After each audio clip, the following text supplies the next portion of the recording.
assistência de enfermagem à saúde da criança e do adolescente. Criança é um ser humano em pleno desenvolvimento.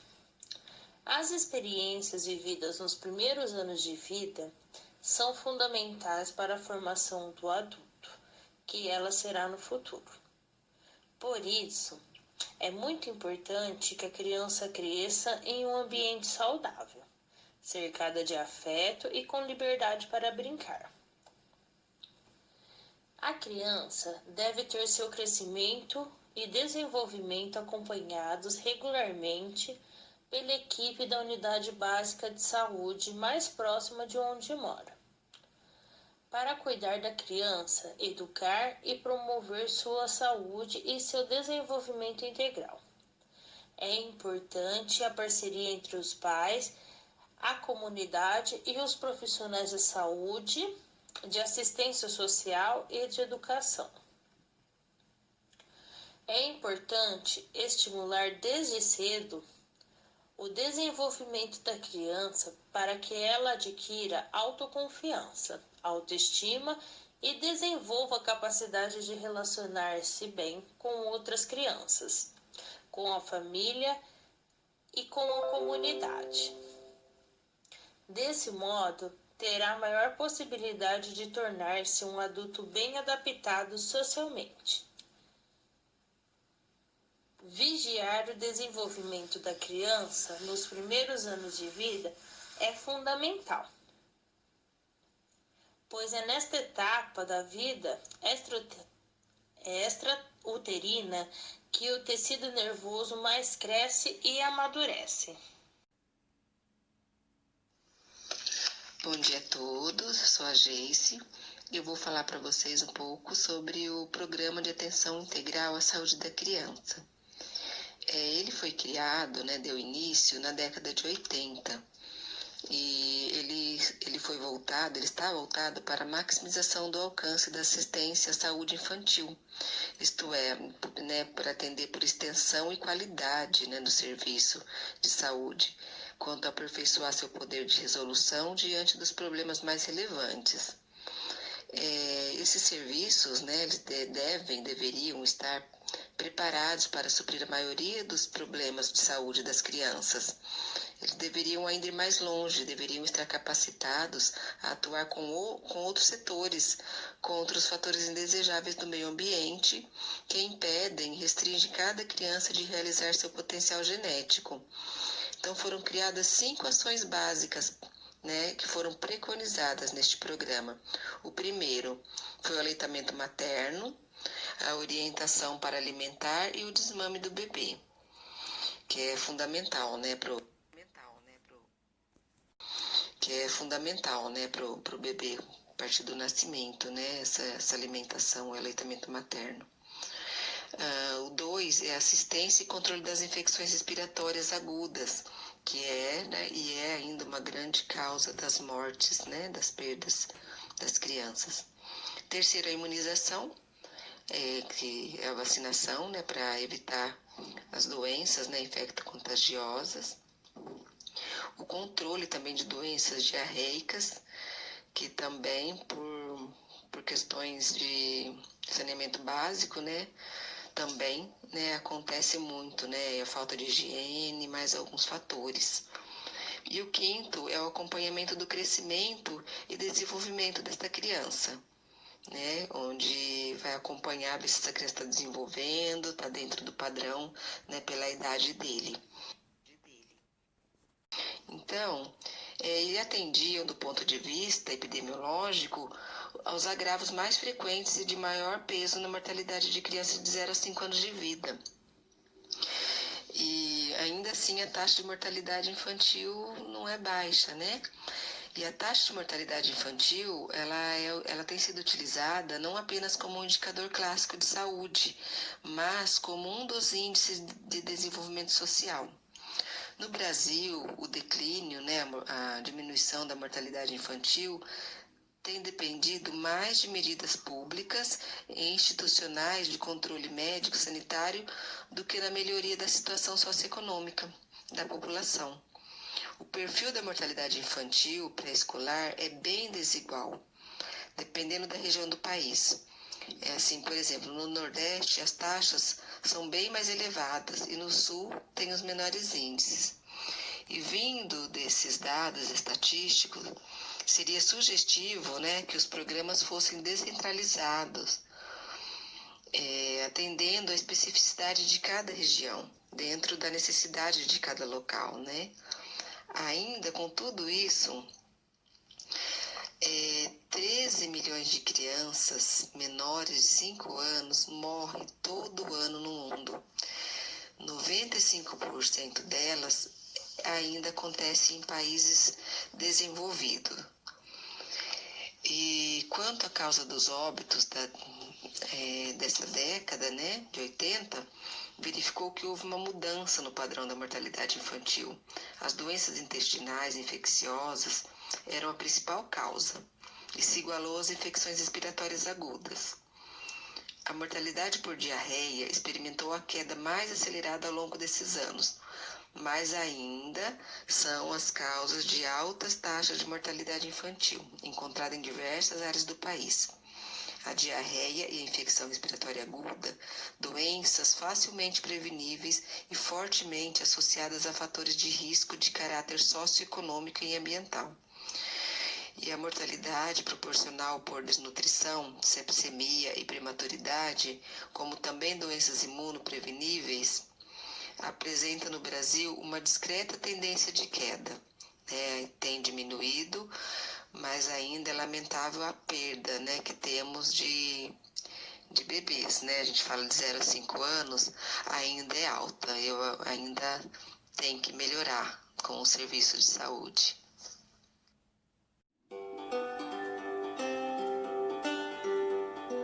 Nosso país vem avançando para garantir às gerações futuras uma vida com mais saúde, promovendo a atenção integral à criança desde a barriga da mãe até os 9 anos de idade. Mas para garantir cada vez mais saúde às crianças brasileiras, um longo caminho deve ser percorrido. Um caminho que será olhado em sua integralidade. Um caminho que considera a diversidade de povos, regiões e culturas de nosso país. Um caminho a ser trilhado com a Política Nacional de Atenção Integral à Saúde da Criança, que promove o nascimento seguro e humanizado com a presença de quem cuida e de quem ama. Mas para quem nasce precisando de mais cuidados, é preciso garantir contato pele a pele, vínculo e muito leite materno. Caso seja necessário, os bancos de leite humano entram em ação para bebês prematuros que não podem ser amamentados pela própria mãe. Toda criança nascida em território nacional tem direito ao registro civil de nascimento e à caderneta de saúde da criança, que irá acompanhá-la em todo o seu desenvolvimento. Prevenção. 70 a 80% das sequelas de crianças que nascem com algum tipo de deficiência podem ser evitadas ou minimizadas. Basta garantir a realização dos exames de triagem neonatal e o seguimento do bebê para tratamento, caso algum problema seja detectado.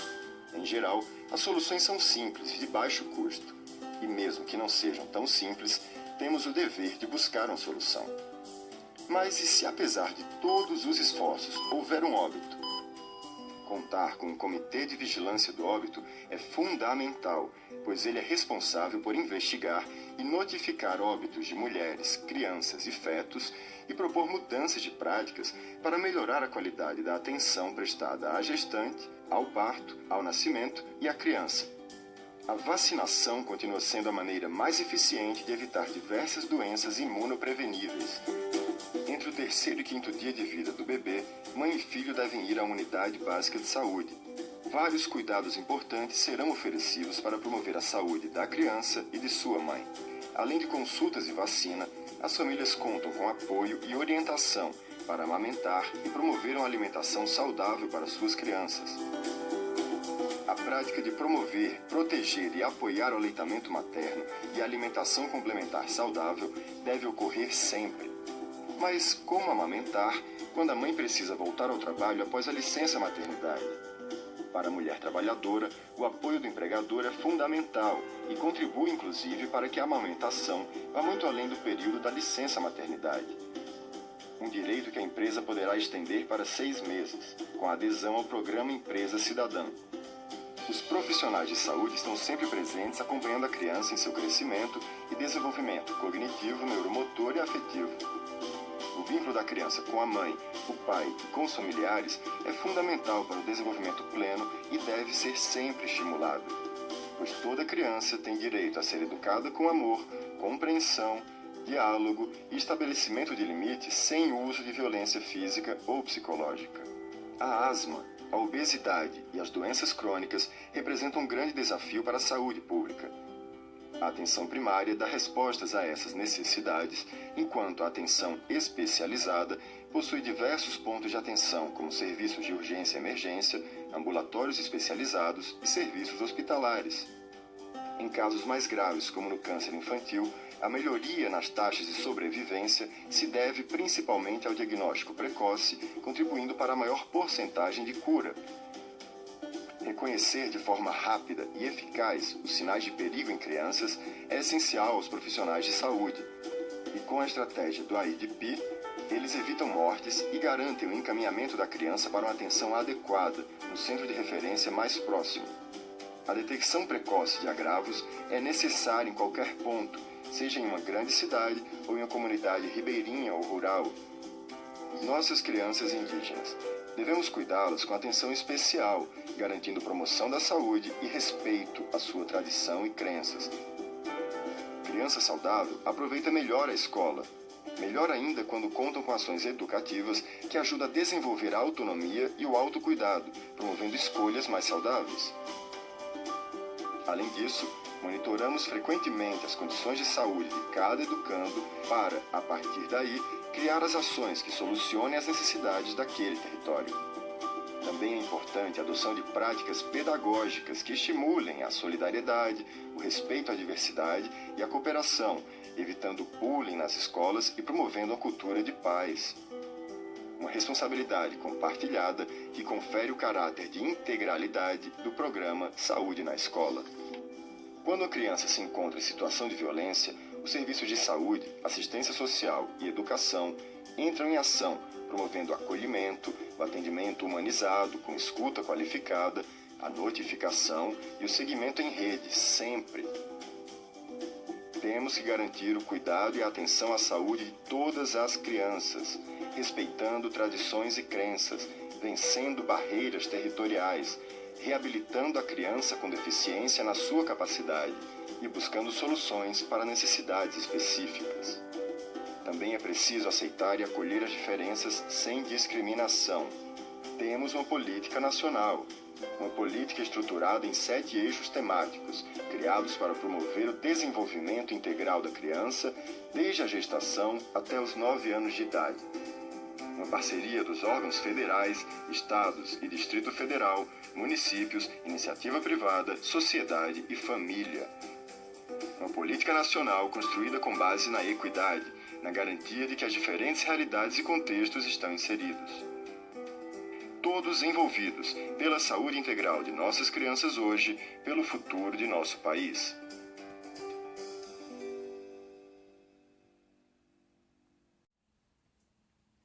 A adolescência é a etapa evolutiva caracterizada pelo desenvolvimento biopsicossocial e delimitada pela faixa etária entre 10 e 19 anos. Ela inicia-se com a puberdade e termina com a inserção social, profissional e econômica do indivíduo. Considera como adolescente, entretanto, o indivíduo que possui idade entre 12 e 18 anos. As mudanças sofridas pelo adolescente são intensas. Eles constituem grupo heterogêneo com características individuais, não cobertas pelos critérios técnicos. A adolescência é, portanto, a fase de importantes transformações biológicas e mentais, articuladas ao redimensionamento de papéis sociais, como mudanças na relação com a família e escolha de projeto de vida. percebe-se o quanto que essa fase deve ser valorizada, constituindo-se em período de muita vulnerabilidade e exposição a fatores de risco. O enfoque dado a esses fatores são relevantes, uma vez que se constata como preocupação o aumento do número de gravidez na adolescência, do consumo de drogas lícitas e ilícitas e de casos de DSTs, AIDS, associados a significativo número de óbitos relacionados às causas externas, destacando-se os acidentes de trânsito, violência e suicídio. Nesta perspectiva, verificou-se que as principais causas de morbimortalidade dos adolescentes estão diretamente relacionadas a problemas que podem ser prevenidos em nível primário. Deve-se, portanto, buscar estratégias que atendam às necessidades dessa população, que melhorem a qualidade da assistência prestada e reduzam o número de óbitos e agravos preveníveis. Bom dia!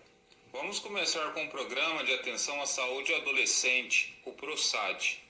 O Programa de Atenção à Saúde Adolescente, em outubro de 1998, o Ministério da Saúde oficializou o Programa de Adolescente. Seus objetivos eram promover a saúde integral do adolescente, favorecendo o processo geral de seu crescimento e desenvolvimento e desajustes individuais e sociais. Normatizar as associações consideradas nas áreas prioritárias.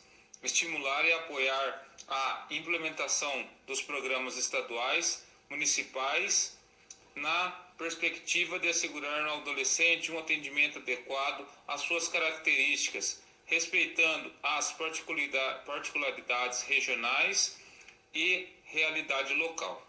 Promover e apoiar estudos e pesquisas multicêntricos relativas à adolescência.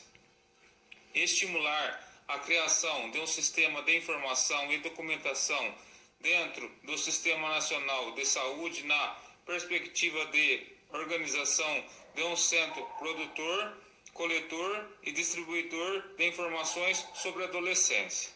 Contribuir com as atividades intra- e interinstitucionais nos âmbitos governamentais e não governamentais, visando a formulação de uma política nacional para adolescência e juventude, a ser desenvolvida nos níveis federal, estadual e municipal.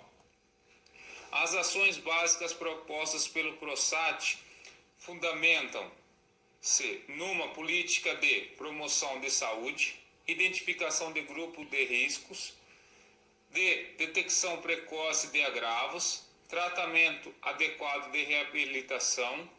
Foram consideradas áreas prioritárias o acompanhamento do crescimento e do desenvolvimento, a sexualidade, a saúde bucal, a saúde mental, a saúde reprodutiva, a saúde escolar do adolescente, a prevenção de acidentes, o trabalho cultural, o lazer e o esporte. Mesmo com a implementação do PROSAD, ainda são encontradas grandes dificuldades para a atenção primária. Neste contexto, destaca-se que a atenção integral, a adequação do serviço de saúde, a criação de vínculos e fortalecimento da relação com a família e a comunidade e a inserção dos adolescentes nas atividades realizadas são elementos essenciais para a melhoria da sua qualidade da assistência. Assim, a necessidade da existência dos serviços da saúde organizados tem indicada como um dos grandes desafios para o alcance de melhores condições de saúde e vida dos adolescentes e jovens brasileiros. Oi, meu nome é Mariana. Eu vou estar falando com vocês hoje sobre a saúde da criança e do adolescente. A assistência integral à saúde da criança e do adolescente tem sido um termo muito utilizado na enfermagem, por se tratar de um serviço de atenção primária e de maior complexidade. Trata-se de entender não só a saúde física destes pacientes, mas também associar a sua integração biopsicossocial, incluindo o meio ambiente em que se vive e sua relação com a família e comunidade. Referente à humanização, o objetivo é diminuir o tempo de internação deste paciente a fim de reduzir a taxa de infecção hospitalar e sempre transmitir o conhecimento às mães e familiares durante o tempo de internação. Outro objetivo importante é criar um vínculo entre mãe, hospital e comunidade. Por este motivo, este cuidado não envolve somente um profissional, mas sim vários, incluindo nutricionistas, psicólogos, fisioterapeutas, entre outros, que com seus conhecimentos dividem a assistência junto ao médico e enfermagem. A mãe também vem sendo incluída na equipe com a finalidade de minimizar os efeitos negativos da hospitalização, trazendo conforto, segurança e permanecendo sempre junto à criança. A pediatria tem evoluído muito desde o século XVIII e hoje em dia se trata bem mais do que uma especialidade médica. É uma proposta de assistência social.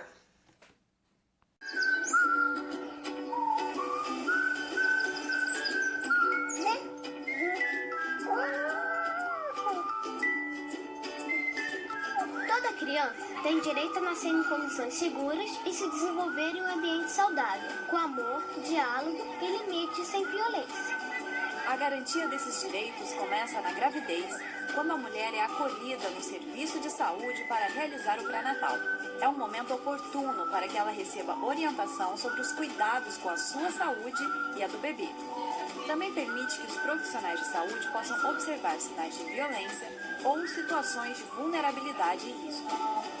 Desde a gravidez, é importante a construção de vínculo com a criança. Conversar, cantar para o bebê e acariciá-lo com demonstrações de afeto. É um direito da mulher ser acompanhada no parto e pós-parto por uma pessoa de sua confiança. O importante é que ela se sinta segura e protegida para o momento da chegada do bebê. Ao nascer, a criança tem direito a ser amamentada, a receber a caderneta de saúde e a certidão de nascimento. No momento da alta, a equipe da maternidade orienta a mãe e o pai a comparecer com o bebê até o 7º dia na unidade básica de saúde, a fim de serem avaliados e orientados. Lá, o bebê vai fazer o teste do pezinho, receber as vacinas e iniciar as consultas de acompanhamento do crescimento e desenvolvimento até a adolescência. Nós, adolescentes, precisamos de orientação para encarar todas as mudanças. A interação com a escola, com a comunidade e com os grupos de amigos vai exercer forte influência sobre nossos comportamentos, valores e formação de vínculos, em especial nas relações afetivas e amorosas. Conversar, trocar ideias, esclarecer nossas dúvidas enriquece o diálogo e facilita a resolução de conflitos. Professores, profissionais de saúde, pais, familiares e outros profissionais são muito importantes para contribuir com a nossa formação e orientar sobre os cuidados com a nossa saúde para que sejamos capazes de intervir na sociedade em que vivemos e melhorá-la. Por isso é preciso cuidar, proteger e acompanhar quem está nascendo, crescendo e se desenvolvendo. É isso que queremos, paz e uma chance para ser feliz. Bom dia, hoje eu vou falar sobre a admissão na pediatria e como ela funciona. O que é admissão na pediatria? É o ato de admitir pacientes para ocupar um leito hospitalar por um período no mínimo de 24 horas, devendo ser recebido por um profissional de enfermagem da unidade, que prestará todos os cuidados referentes no ato da internação e o caminhará ao leito. Quem são os responsáveis pela execução? Enfermeiro, técnico e auxiliares de enfermagem. Público-alvo: crianças admitidas ao setor de pediatria. Âmbito de aplicação: na unidade de internação do Hospital Universitário de Juiz de Fora, setor de pediatria Santa Catarina. Uma observação sobre a admissão: avisar ao médico ou enfermeiro assim que a criança chegar no setor da pediatria. Objetivo: receber a criança e o familiar transmitindo gentileza e cordialidade. Aliviar as tensões causadas por uma internação hospitalar. Colher as primeiras informações acerca da criança. ambientar a criança irresponsável de modo a facilitar a adaptação ao ambiente hospitalar, traçar o plano inicial dos cuidados de enfermagem. Indicação: indicado para as crianças que necessitam de internação em uma unidade hospitalar, por não apresentarem condições de tratamento a nível ambulatorial. Atenção aos pontos importantes e possíveis riscos.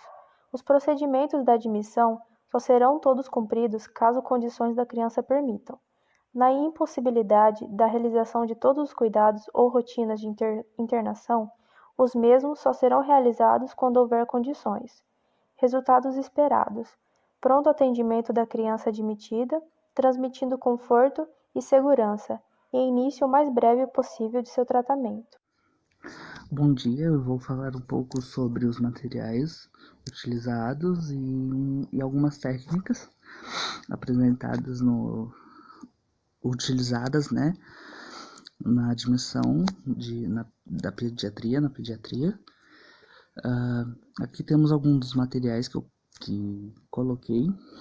Temos os equipamentos para aferir sinais vitais, que é o esfigmomanômetro, o estetoscópio, o termômetro digital.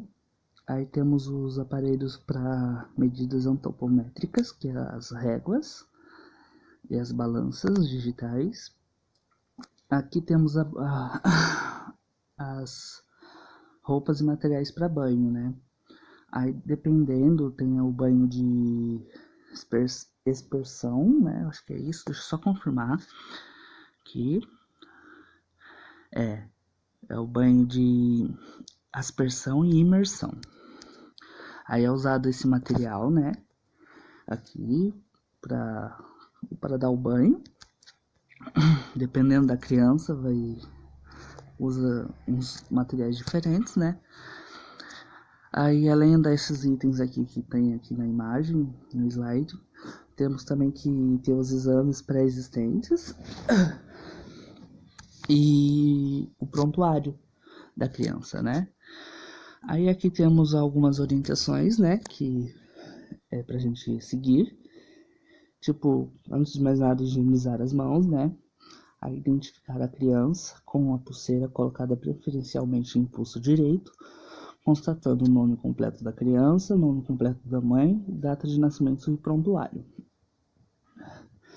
Providenciar as ferições, né, de peso, estatura, temperatura, pH. Aferir o perímetro cefálico, torácico e abdominal, em caso de crianças com até 5 anos de idade. Aí tem ali, encaminhar ao banho, imersão, caso condições da criança permitam. Providenciar o banho no leito, em caso de impossibilidade de banho, de aspersão e imersão. Encaminhar a criança ao leito, já arrumado para sua admissão.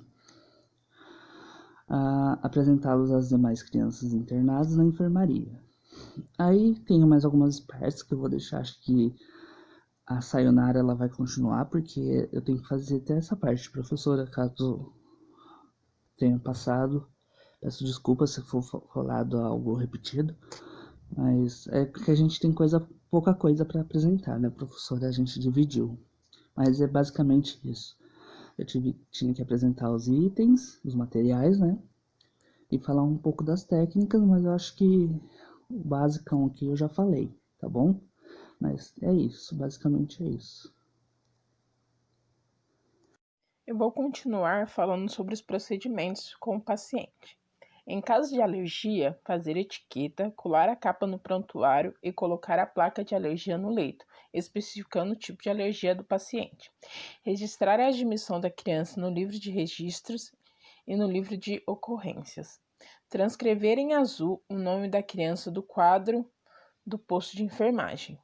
Montar o prontuário da criança e guardar no escaninho do posto de enfermagem. Aguardar a avaliação e prescrição médica. Acionar a copa informando o tipo de dieta que o médico prescreveu. Colocar no leito placas de identificação, como isolamento, risco de quedas, risco de lesão por pressão, alergias, jejum, caso necessário. Crianças que estiverem em uso de balanço hídrico e controle de diurese, separar e identificar o cálice, copo de graduação. Entregar ao responsável junto com a folha de anotações para o controle de balanço hídrico. Prestar apoio se necessários, mantendo sempre o conforto da criança. Esses são os procedimentos executados pela equipe de enfermagem com a internação de um paciente. Muito obrigada. Olá pessoal, aqui quem fala com vocês é a Samara e hoje eu vou falar um pouco sobre alta hospitalar no paciente pediátrico. A hospitalização é traumática para a criança e causa um estado de insegurança e ameaça psíquica. Nela ocorre a interrupção da vivência com os familiares e os procedimentos realizados pela enfermagem causam algumas vezes danos físicos, emocionais e cognitivos aos envolvidos neste processo. A criança hospitalizada e em processo de alta hospitalar é um ser fragilizado e necessita de atenção integral para a promoção de sua saúde. Após a alta hospitalar, é necessária a continuidade da assistência, quando a criança necessita de suporte do nível da atenção básica à saúde para uma melhor recuperação. Apoiar esse processo de alta hospitalar corresponde a uma das dimensões da assistência do enfermeiro, seja do nível hospitalar ou da atenção básica. É sua atribuição envolver-se na alta da criança e promover a continuidade da assistência do hospital ao domicílio, uma assistência integrada e comprometida.